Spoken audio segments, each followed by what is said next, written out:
Friends, welcome to our channel Agri with Aman. Today we continue our economic series. Today we discuss about the agriculture planning development in the country. So let's start. Basically, what is planning? Planning means deciding in advance what is to be done in future. Means कोई भी चीज़ अगर हमें future में करनी है तो उसको हम पहले ही एडवांस में ही डिसाइड कर लेते हैं, उसी को हम प्लानिंग बोलते हैं।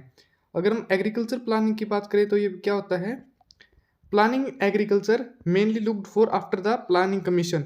मीन्स जो हमारा प्लानिंग कमीशन था, जो गवर्नमेंट ऑफ इंडिया द्वारा लाया गया था कि हम अलग अलग एग्रीकल्चर के सेक्टर में या पूरे देश के ग्रोथ एंड डेवलपमेंट के लिए हम प्लान करेंगे। तो वो प्लानिंग कमीशन था जो इंडिया गवर्नमेंट ऑफ इंडिया के अंतर्गत काम करता था और जितने भी फैक्टर्स हैं सभी को देखता था। रूरल सेक्टर में भी उसका एक इम्पोर्टेंट रोल था। मीन्स रूरल सेक्टर को हम कैसे ग्रोथ देंगे, उसके लिए हमारा प्लानिंग कमीशन था। अब तो खैर प्लानिंग कमीशन बदल के अब नीति आयोग हो चुका है, क्योंकि गवर्नमेंट बदलने के बाद 2014 के अंदर इसको नीति आयोग में कन्वर्ट कर दिया गया था। गवर्नमेंट ऑफ इंडिया का इसके ऊपर पूरा होल्ड होता है कि कैसे कैसे हम हर एक सेक्टर के अंदर इंडिया के अंदर डेवलपमेंट और ग्रोथ करेंगे, और रूरल सेक्टर के ऊपर भी ये फोकस करता है, जहाँ से इंडियन एग्रीकल्चर हमारी सारी की सारी कंट्रोल होती है। अब आते हैं हमारा प्लानिंग में क्या क्या होता है। डिसीजन मेकिंग मीन्स हम अलग अलग डिसीजन लेते हैं, हम मैनेजरल फंक्शन करते हैं। मीन्स ऊपर एक मैनेजर की तरह पूरा का पूरा सिस्टम होल्ड होता है। गोल ओरिएंटेड होता है, एक इसका मुख्य मुद्दा होता है। परवेसिव होता है, गवर्नमेंट ऑफ इंडिया इसे सपोर्ट भी करती है, और लगातार कोई कॉन्टिन्यूस एक्टिविटी होती है। मीन्स हर एक्टिविटी ये लगातार चलती रहती है। कोई प्लानिंग ये चीज़ नहीं है कि एक बार हो गया तो सिर्फ बस, वो आगे भी लगातार कंटिन्यूसली चलती रहती है। सिंपल हम ब्रॉडर पर्सपेक्टिव में देख रहे हैं, इंडिया के पर्सपेक्टिव में नहीं देख रहे इसको। हम प्लानिंग के ओवरऑल को देख रहे हैं कि इसमें क्या क्या होता है। इसमें गवर्नमेंट ऑफ इंडिया का वैसे कोई रोल नहीं है, क्योंकि हम डायरेक्ट प्लानिंग के बारे में देख रहे हैं। एक इंटेलेक्चुअल प्रोसेस है। मीन्स इसके अंदर इंटेलेक्चुअल पीपल्स इसके अंदर जुड़े हुए होते हैं और वही डिसाइड करते चलते हैं कि हमें कैसे कैसे प्लानिंग करनी है। फ्यूचरिस्टिक होता है, मीन्स हम फ्यूचर को देख के ही हमने डिसीजन को लेते हैं कि आने वाला भविष्य कैसा हो सकता है, उसको कैसी चुनौतियाँ होंगी, उनसे कैसे टैकल करेंगे। ये सब हमारी नीतियाँ हम प्लानिंग के अंदर डेवलप करते हैं।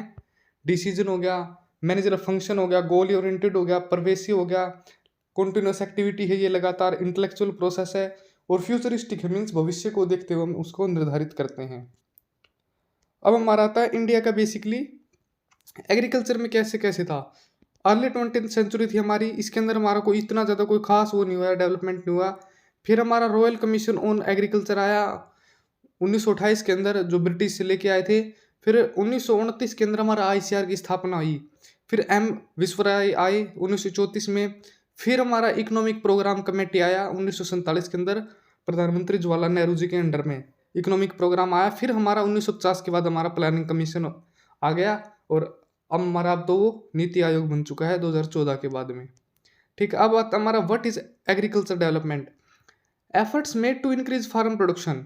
मीन्स कोई भी जो एफर्ट, कोई भी हम मोटिवेट करते हैं, कुछ भी करते हैं जो हमारे फार्म के प्रोडक्शन को, हमारे खेतों के जो प्रोडक्शन को उसको इंक्रीज करें, ताकि हम जो ग्रोइंग इंक्रीजिंग पॉपुलेशन है या डिमांड जो इंक्रीज हो रही है समय के हिसाब से, हम उसको मीट आउट कर सके।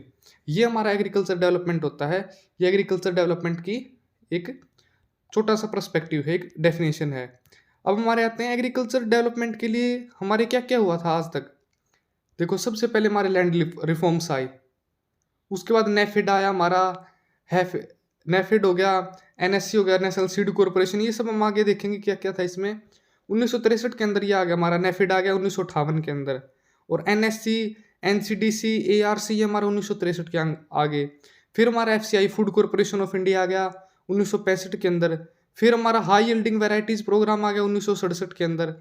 फिर हमारा social control and nationalisation of bank, means बैंकों का जो राष्ट्रीयकरण था वो 1969 के अंदर आ गया। फिर हमारा ऑपरेशन फ्लड आ गया 1970 के अंदर। फिर 1970-71 के अंदर all India coordinated research project हुए थे, जो हमारे AICRP वो हमारे आ गए। फिर हमारा रूरल बैंक, जो रीजनल रूरल बैंक थे, उनकी स्थापना होगी 1975 के अंदर। फिर हमारे कृषि विज्ञान के अंदर आए 1977 और 78 के अंदर। फिर नाबार्ड की स्थापना हुई 1982 के अंदर। फिर हमारा येलो रिवॉल्यूशन आ, जो मेनली मस्टर्ड वगैरह की थी, के लिए था। खैर हम इनको सबको आगे पढ़ेंगे। 1986 के अंदर ही आ गया। ये सिर्फ ब्रॉड एक मोटा मोटा पर्सपेक्टिव के फॉर्मेट में लगाया है।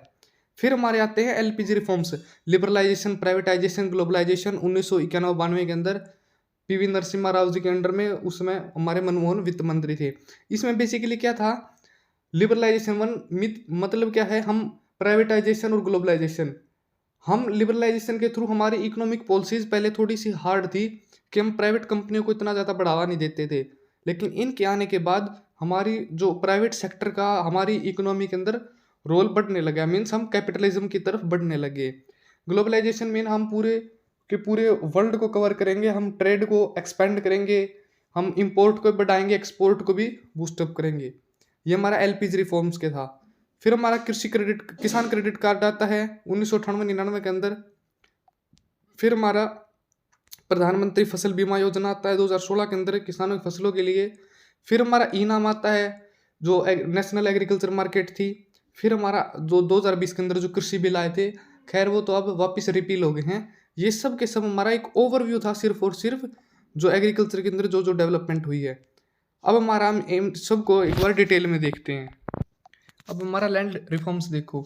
Land reforms means equity in agriculture, mean इसके अंदर क्या था, हमारे जो पहले ओनरशिप थी लैंड होल्डिंग्स की, जो बड़े बड़े जमींदार थे उनके पास 100 एकड़, 200 एकड़, 250 एकड़ के आसपास ज़मीन होती थी।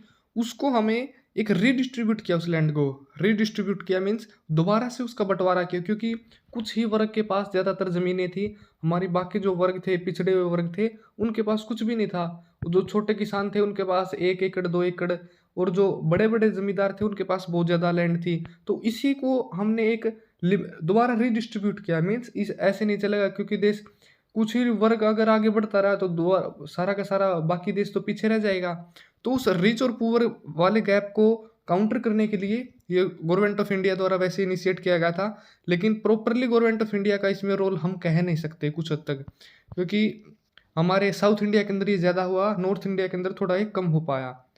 इसके अंदर हमने क्या किया, ऑपरेशन जो ओनरशिप है वो सेल है, अगर मैं ज़मीन सेल करनी है, परचेज करनी है, लीज है, inheritance of land, basically land किस किस के पास जाएगी, मान लिया उसी की संतानों के पास जाएगी, बेटों के पास भी जाएगी, बेटियों के पास भी जाएगी। ये हमारा लैंड रिफॉर्म्स में था basic point of view.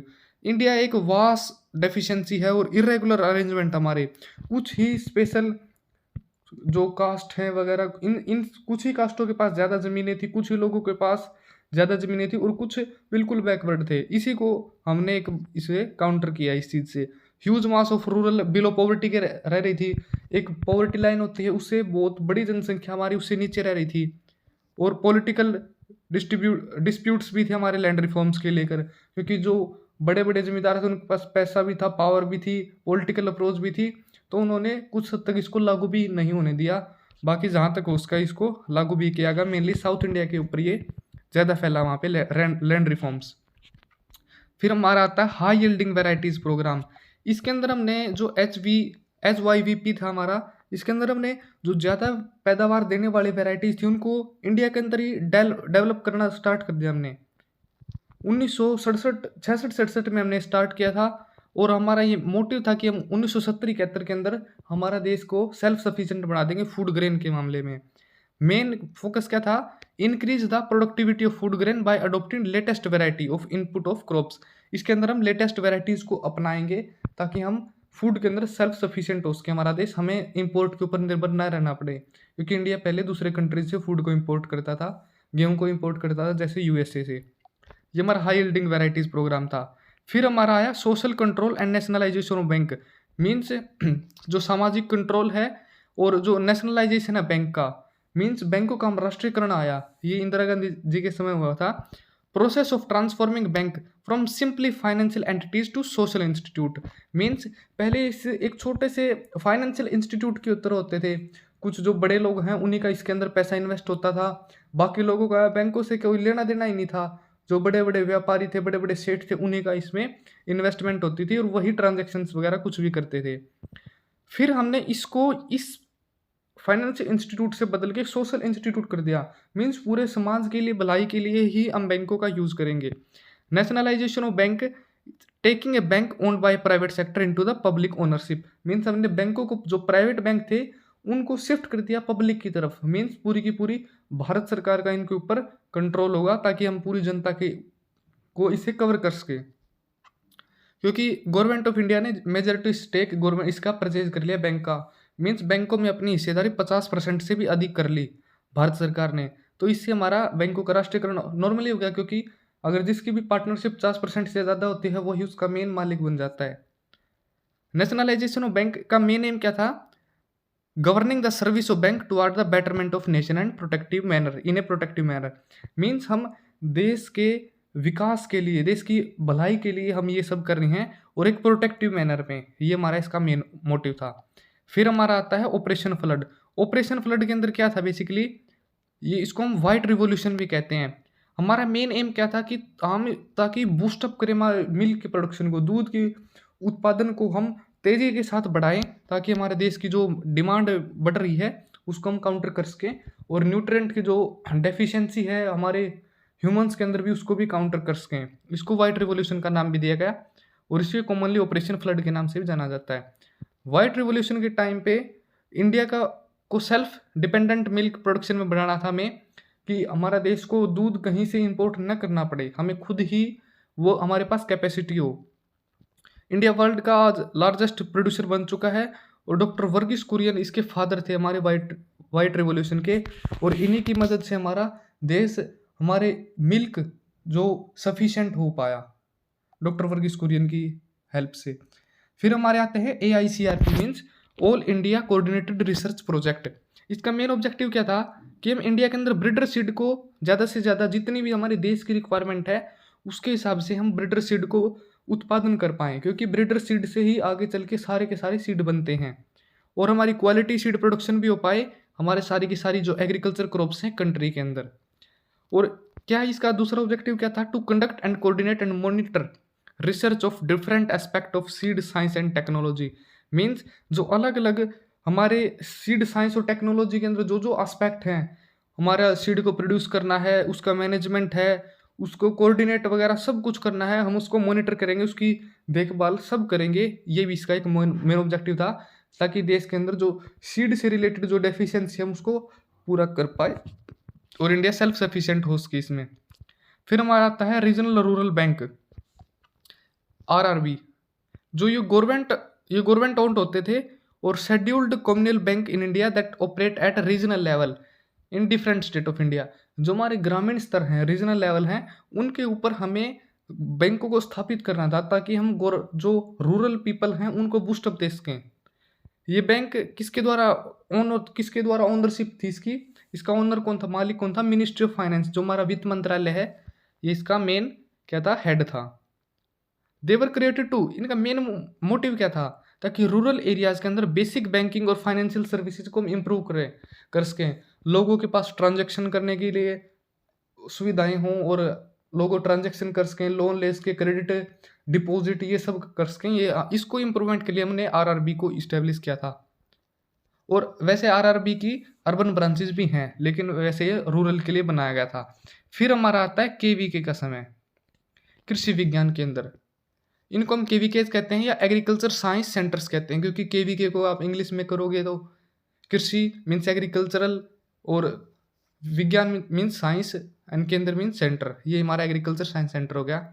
Main motive क्या था? एज इनोवेटिव, ये इनोवेटिव इंस्टीट्यूशंस थे, ताकि हम एक वोकेशनल ट्रेनिंग दे सके, जो प्रैक्टिस कर रहे हैं फार्मर की हम प्रैक्टिस करवा सके, उसकी ट्रेनिंग करवा सके। जो स्कूल ड्रॉप आउट हैं बच्चे, अगर वो एग्रीकल्चर की तरफ ज़्यादा अपना रुख करते हैं, तो उनको ट्रेनिंग दे सकें, ताकि वो देश के एग्रीकल्चर प्रोडक्शन में फिर हमारी हेल्प करें। और फील्ड लेवल पे, ग्राउंड लेवल पे हमेशा KVK काम करता है, किसानों के साथ मिलके उनको ट्रेन करता है, सेल्फ हेल्प वुमेन के सेल्फ हेल्प ग्रुप बनाने में हेल्प करता है, और जो भी किसान वहाँ से ट्रेनिंग लेता है उसको फिर आगे भी हेल्प करता रहता है हमारा KVK। मेन ऑब्जेक्टिव देखते हैं हम KVK क्या क्या थे। मेन रोल था इसका conducting on farm testing demonstrate location specific agriculture technology. Means कोई भी अगर मान लिया किसान को हमें ये सिखाना है कि केचुआ खाद कैसे बनता है, तो KVK के ऊपर ही उसी लोकेशन पे हम उसको डेमोन्स्ट्रेट करेंगे, हम उसको दिखाएंगे कि ऐसे ऐसे केचुआ खाद बनता है, और वो लोकेशन स्पेसिफिक होता है, अलग अलग एग्रीकल्चर टेक्नोलॉजीज। ये हमारा एक एग्जाम्पल था कि हम इसको कैसे किसान को सिखाएंगे। कृषि विज्ञान केंद्र था, मेन फंक्शन क्या था इसका, नॉलेज और रिसोर्स सेंटर था ये एग्रीकल्चर टेक्नोलॉजी के मामले में। और किसके द्वारा सपोर्ट था इसका, पब्लिक मीन्स गवर्नमेंट, प्राइवेट द्वारा भी था, और वॉलेंटियर सेक्टर जो हमारी अपनी इच्छा से काम करते हैं, इन सब का इसमें रोल था, ताकि हम एग्रीकल्चर की इकोनॉमी को डिस्ट्रिक्ट लेवल पे हम इम्प्रूव कर सके। लगभग हर डिस्ट्रिक्ट में इंडिया में ये फैले हुए हैं हमारे केवीकेज।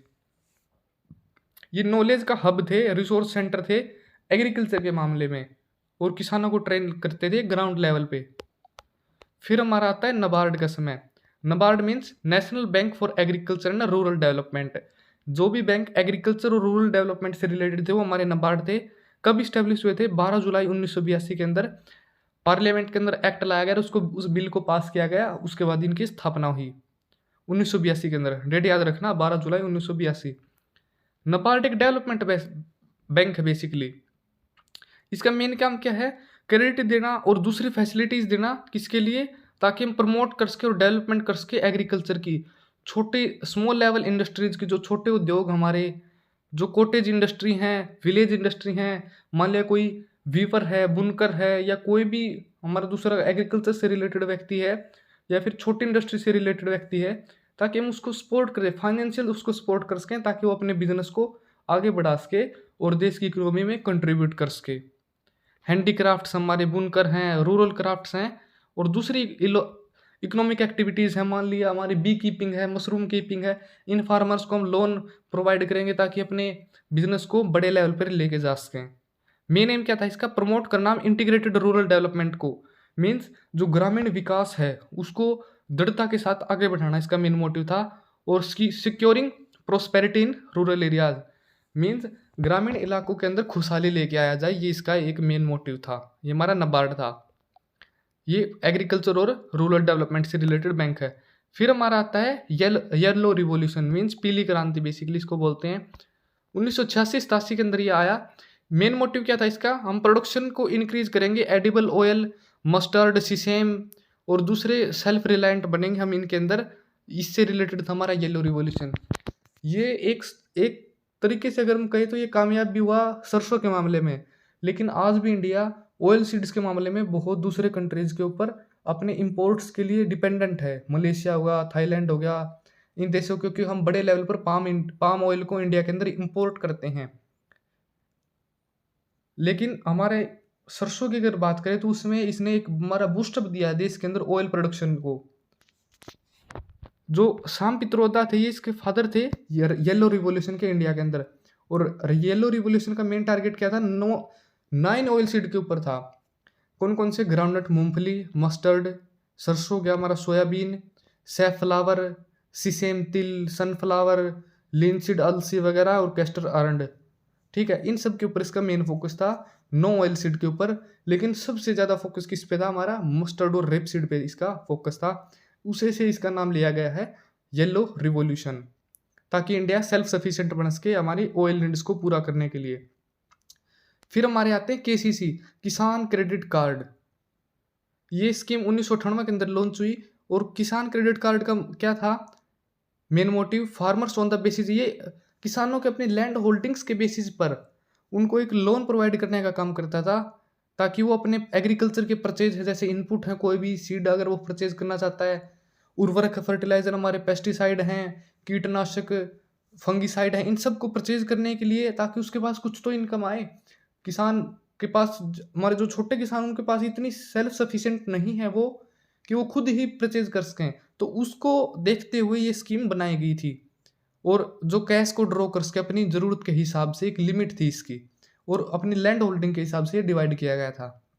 मेन ऑब्जेक्टिव क्या थे कि शॉर्ट टर्म क्रेडिट हैं। शॉर्ट टर्म क्रेडिट कौन से होते हैं, जो हमारे थोड़े समय के लिए होते हैं, मान लिया 1 साल के होते हैं, 1.5 साल के लिए होते हैं, वो हमारे छोटे लेवल के होते हैं शॉर्ट टर्म के लिए, ताकि वो अपनी क्रॉप की जो कल्टीवेशन है उसको इम्प्रूव कर सके। मार्केटिंग लोन दे सके वो। और वर्किंग कैपिटल है, जैसे फार्म असेट हैं, एक्टिविटीज़ हैं, अलाइड एग्रीकल्चर में हैं, ताकि हम उनको भी मैनेज कर सकें। मान लिया किसान को ट्रैक्टर की कोई भी सर्विस करवानी है, तो उसके लिए पैसा कहाँ से आएगा, अचानक ऑफ सीजन में करवानी है, तो उससे हमारा बैंक हेल्प करेगा, ताकि वो अपना ट्रैक्टर की रिपेयर करवा सके, उसको मैनेजमेंट कर सके या तो कोई दूसरी एक्टिविटीज़ में। और इन्वेस्टमेंट करता है credit requirement for agriculture and allied activities, जो हमारी एग्रीकल्चर है या दूसरी एक्टिविटीज़ हैं उनमें हमारा क्रेडिट का, उसको भुगतान का बेसिकली हेल्प करता है हमारे पैसे देने में। उसके बाद हमारा आता है प्रधानमंत्री फसल बीमा योजना, ये नरेंद्र मोदी जी की सरकार में लेके आई गई थी। ठीक है, गवर्नमेंट ऑफ इंडिया के द्वारा लॉन्च की गई थी agriculture insurance scheme. One nation one scheme theme इसका इसका थीम था ये, एक राष्ट्र एक स्कीम। मेन मोटिव क्या था इसका कि जो हमारी किसानों की जो फसलें बर्बाद हो जाती हैं, किसानों को अपना जो नुकसान की भरपाई करने के लिए ये स्कीम लेके आई थी भारत सरकार। एनुअल कमर्शियल जो हमारी क्रॉप्स हैं, हॉर्टिकल्चर क्रॉप हैं, जो हमारे तेल वाली फसलें ऑयल सीड हैं, फूड क्रॉप हैं, अनाज, मोटे अनाज, मिलेट्स, दालें, इन सबको इस स्कीम के अंदर कवर किया गया।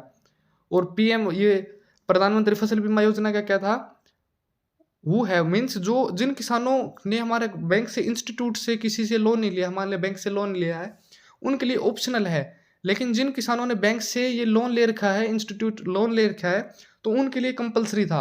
लेकिन अब इसके अंदर कुछ स्कीम के अंदर सुधार किया गया। मान लिया कि कोई किसान नहीं लेना चाहता बैंक से, ये स्कीम को नहीं परचेज करना चाहता प्रधानमंत्री फसल बीमा योजना को, अगर उसने लोन भी ले रखा है तो भी अब वो उस स्कीम से विड्रॉ कर सकता है। ये अब ऑप्शन आ चुका है ये। और ये किसके द्वारा स्कीम बेसिकली लॉन्च की गई थी, मिनिस्ट्री ऑफ एग्रीकल्चर के द्वारा। और मेन हमारे इसमें भारत सरकार के द्वारा ये सारी स्कीम लॉन्च की गई थी, उनके द्वारा स्पॉन्सर्ड थी।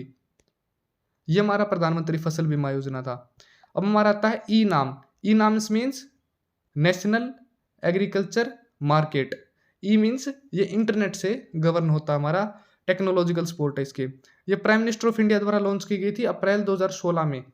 इसमें क्या था बेसिकली, मैं आपको पहले एक बार सिंपल भाषा में समझाता हूँ। एक किसान है, उसके पास कोई भी फसल है, वो मंडी में जाता है, अपने आड़ती को बेचता है, किसी बिचौलिए को बेचता है, तो उसको अच्छे दाम नहीं मिल पाते कई बार।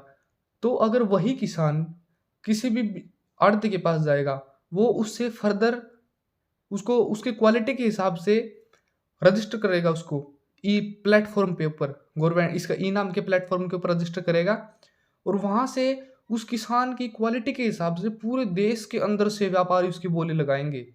मीन्स पूरे कंट्रीज, मान ले किसान यहाँ का है, हरियाणा का है, और पूरे कंट्रीज के जो व्यापारी हैं वो उसकी बोली लगा रहे हैं, और जो सबसे ज़्यादा मैक्सिमम रेट देगा वो उसको खरीद लेगा, और या वहाँ पे आप अपने ही आप बेच दी जाएगी, और किसान को उसके हिसाब से पैसा मिल जाएगा। इससे हमारा क्या होगा, किसान को एक थोड़ी अश्योरिटी मिलेगी। अगर वो अच्छा क्वालिटी का प्रोडक्शन करता है तो उसे उसके हिसाब से दाम मिले। कई बार दाम नहीं मिल पाते किसानों को, इसी वजह से बहुत सारे स्टेटों में सुसाइड रेट भी किसानों के बहुत ज़्यादा हैं, हमारे महाराष्ट्र रीजन के आसपास, विदर्भ रीजन के आसपास। तो ये इसका स्कीम का मेन मोटिव था कि किसानों को एक मार्केट प्रोवाइड की जाए पूरे कंट्री के, और व्यापारियों को भी इससे हेल्प हुई, क्योंकि उससे क्वालिटी वाला, उसको कोई भी सामान परचेज करना है एग्रीकल्चर से रिलेटेड, वो परचेज कर सकता है। मेन मोटिव क्या था, सारे के सारे स्टेट लेवल पर इसको कवर किया गया था, और कंट्री थ्रू एक कॉमन ऑनलाइन मार्केट, एक कॉमन ऑनलाइन एक प्लेटफॉर्म बना दिया गया जो मीडिएटर का काम करता है सबका सब। और पैन इंडिया को, पूरे एग्रीकल्चर कमोडिटीज़ को हम पूरे इंडिया के अंदर इससे कवर करेंगे, और स्टेबल प्राइजेज हों, ताकि हम सारे के सारे जो किसान हैं उनको भी एक स्टेबल प्राइस मिले, और जो हमारे व्यापारी भाई हैं उनको भी इससे एक प्रॉपर स्टेबल प्राइस पे खरीदने का मौका मिले, और देश के अंदर महंगाई भी एक थोड़ा कंट्रोल वे में रहे। ये इसका मेन मोटिव था। और क्वालिटी प्रोड्यूस टू कंज्यूमर से मीन्स गुणवत्ता वाला कंज्यूमर तक, जो हमारे उपभोक्ता है उनके पास एक गुणवत्ता वाला प्रोडक्ट पहुंचे, क्योंकि ये एक मेनली क्वालिटी के ऊपर बेस्ड था। ये हमारा लास्ट स्कीम थी ई नाम। अगर आपको वीडियो अच्छी लगी हो तो लाइक करना, शेयर करना, और चैनल को सब्सक्राइब करके जाना। Thank you friends.